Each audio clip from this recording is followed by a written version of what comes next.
It's Marcus Bussey here. I've been invited by some of my colleagues in the Mistra research project to write a letter to you. And I've taken them at their word and actually have written a letter which I will, in due course, read to you. But I've also written a little introduction to, situate the kind of letter and thinking that I am seeking to communicate with you. So let's move on then. Let me start with my introduction. First, I must note that this letter is largely stream of consciousness, as all good letters are, written from the heart with a thinking setting the pace, form and focus incidentally. I'm writing to you from within the Mistra program. It's called Environmental Communication, or Mistra EC for short. This has been a 4-year journey with amazing colleagues, many of whom have become good friends. It is also written and delivered on the night of Halloween 2023, a ghostly and ruinous time of mystery and foreboding, where the dead walk amongst the living. So I'm going to light 3 candles to evoke this feeling. I've got them here. Get my matches. The first candle I'm lighting for the past, to honour the past. And the past, of course, is what will light the candle for the present. The present will light the candle for the future. I've chosen a larger candle to represent the future. Look at that. Happy Halloween, everybody. The future. That ragtag of objects. There it is, with my good friend, the Buddha, and his playmate, a Viking god. So, let me continue. In Halloween, pasts, presents and futures collide, making spectral shapes and ruinous possibilities. I'm also going to draw on Minecraft as an image of the possible, using the ruined portal as a metaphor for what we are working on. As I read this letter, you will understand, I hope, why I chose the Minecraft ruined portal as my metaphor. So here, I'm going to share it now, is the broken portal. And I ask you, who can fix it if not us? Look at that beautiful thing.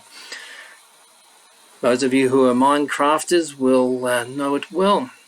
The portal takes us from one realm of Minecraft to another. This one is broken, it is not working. And my question of you is, who can fix it if not us?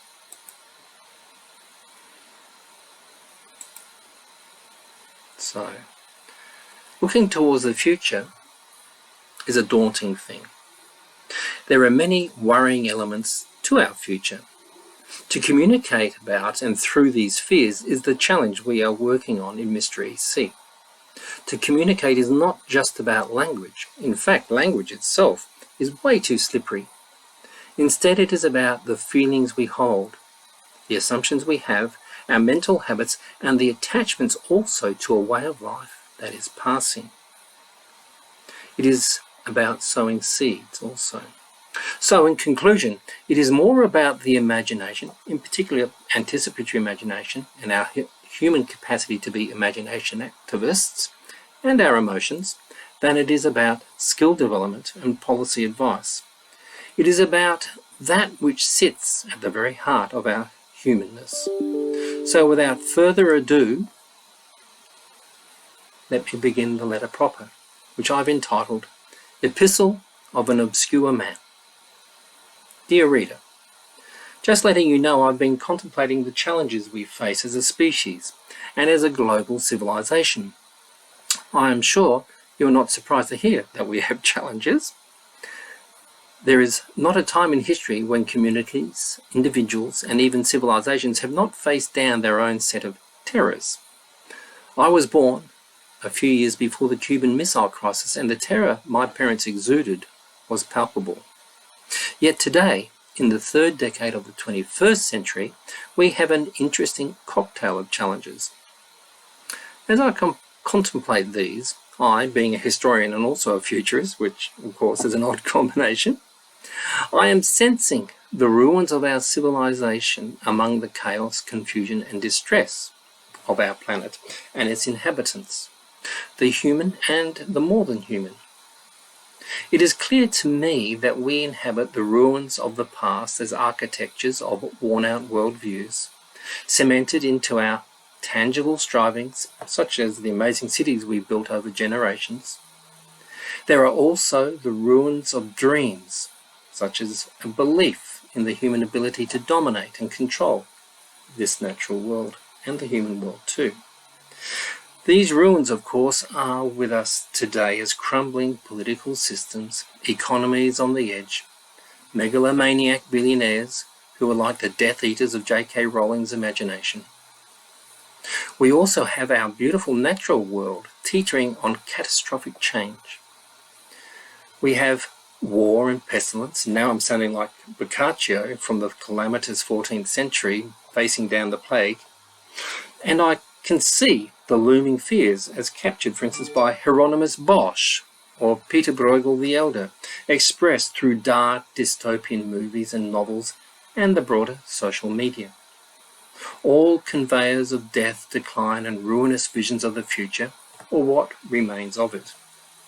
I am forced to join in with Monty Python's famous song from the life of Brian and whistle to the lyrics of "Always look on the bright side of death."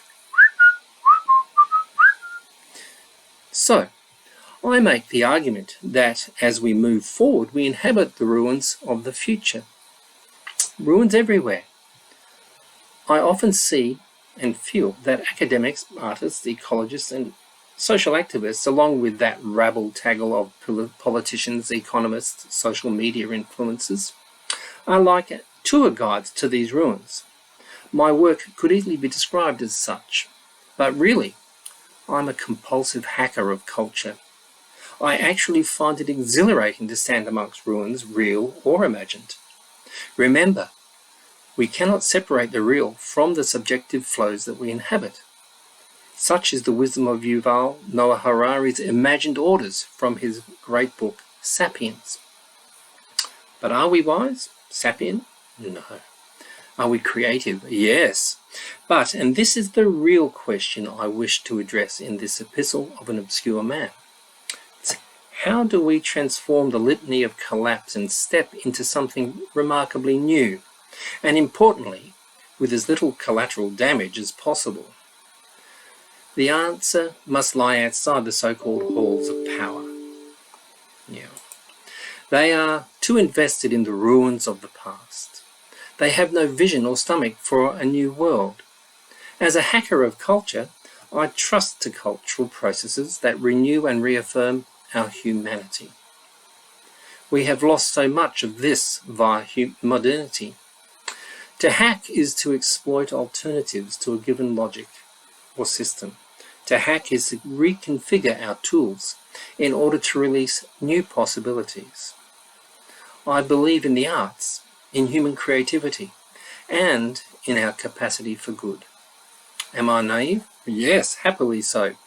But I am also finding all about me indications of this cultural creativity and of those who hack systems in order to devise new pathways through the ruins of the future. Just this week, 2 examples have landed in my lap. One, the interview with Jonathan Rowson, filmed by KTT for Perspectiva, on the nature of the meta-crisis. Another is an interview with Indy Johar on the podcast series Accidental Gods. These are footnoted in the document that accompanies this video. Both individuals stand on the shoulders of many working to hack our ruinous world for the better. Both are espousing new ways of seeing the ruins, of inhabiting a space of uncertainty and chaos. Both suggest that we can get through this so-called meta-crisis and make great cases for how this is happening right now. There are many others too, and I bet you have your own lists. Mine include both the living and the dead. Amongst the living, and this list could be endless actually, I count folk like Rebecca Solnit, Adrienne Marie Brown, Tyson Yunker Porter and Deo Akomolafe, Sahel Inayatullah, Cynthia Winton Henry, Phoebe Tickell, Sophie Howe, Frank Spencer of the Future School, Mina Salami, and a bunch of my students and friends. Amongst the dead, of course, we find luminous beings such as Bell Hooks and Thich Nhat Hanh, Roberto Colosso, Rachel Carson, Gilles Deleuze, Yi-Fu Tuan, Ursula Le Guin, and the remarkable John O'Donoghue. Of course, I also can count my Indian guru, Prabhat Ranjan Sarkar.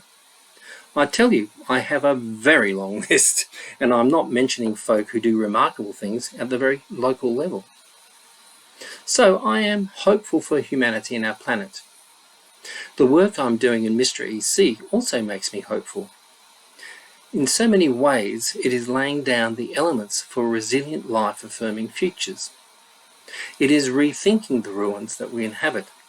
For instance, I hosted at my University of the Sunshine Coast in Australia an artist in residency with environmental artist Caitlin Frensman, where she describes as knots and whirls the work she is doing.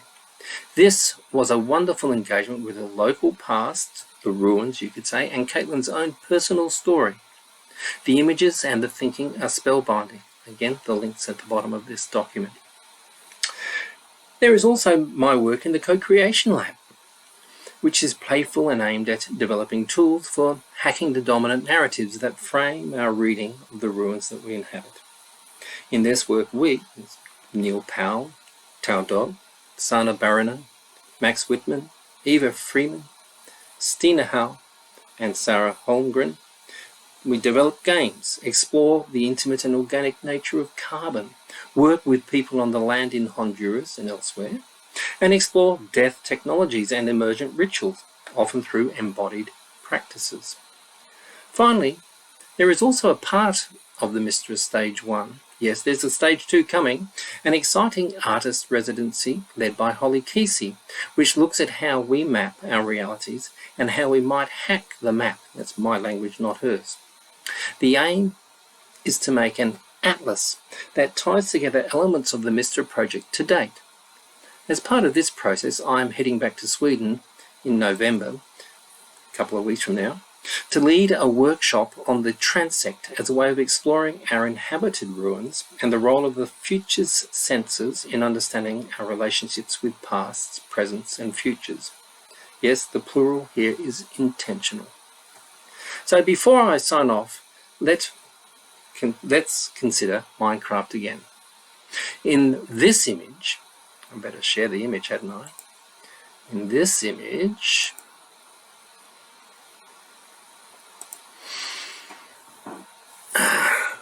okay. In this image, we have a ruined city. No, we don't, but we will. There we go. We have it now. A ruined city. Okay. Notice the zombies, those guys in green, and other potential dangers. We inhabit ruins and we are made to be fearful of these. But look again. Notice how beautiful this ruin is. The zombies are our own cultural conditioning, of course. The troops of the capitalist death cult. If you listen to the interview with Indy Johara, you'll know more. They are like that fungus that invades ants in the Amazon and draws them up towards the light before they die, and the fungus bursts forth from the ant's head. Its scientific name is also so cool. Cordyceps unilateralis. Orpheus, the musician who went down into the underworld to bring back his lovely woman, Eurydice, walking up towards the light, towards the light, towards the light. Okay, and unilateralis. Yes, to be unilateral or compelled by managerial dominator logic is to be controlled in the same suicidal way that these ants are.